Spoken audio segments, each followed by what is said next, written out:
ઉત્તર પ્રદેશના અયોધ્યા શ્રી રામ મંદિર ઉડાવી દેવાનો સંદેશ સીધો પાકિસ્તાનથી બીડ જિલ્લાના એક યુવાનને મળ્યો. આ કેસમાં યુવાને શિરૂર કાસર પોલીસ સ્ટેશનના ફરિયાદ પણ નોંધાવી છે. શિરૂર કાસર પોલીસ સ્ટેશનની ટીમ આ મામલા તપાસ કરી રહી છે.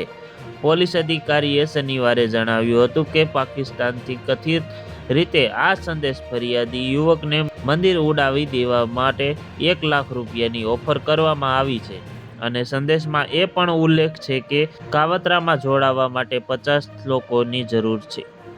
આ સમગ્ર મામલાએ જિલ્લામાં ખળભળાટ મચાવી દીધો છે. પોલીસ અધિકારીએ એ જણાવ્યું હતું કે સંદેશની ઓડિયો ક્લિપ શંકાસ્પદે કહ્યું છે કે અમને ટેકો આપોમાં ખોલો, તમારા પૈસાની જરૂર છે. અયોધ્યામાં મંદિરને RDX-થી ઉડાવી દેવાનું છે. આ કામ માટે અમને 50 માણસોની જરૂર છે. જે કોઈ કામ કરશે તેને 1 લાખ મળશે. જો તમે તે કરી શકો તેમ કોઈ પણ અન્ય નંબર આપી શકો છો. પોલીસ અધિકારીએ જણાવ્યું કે ફરિયાદી યુવકને સમજાવવા માટે શંકાસ્પદે કરાચીમાં એક સ્થળનું સ્થાન પણ મોકલ્યું છે.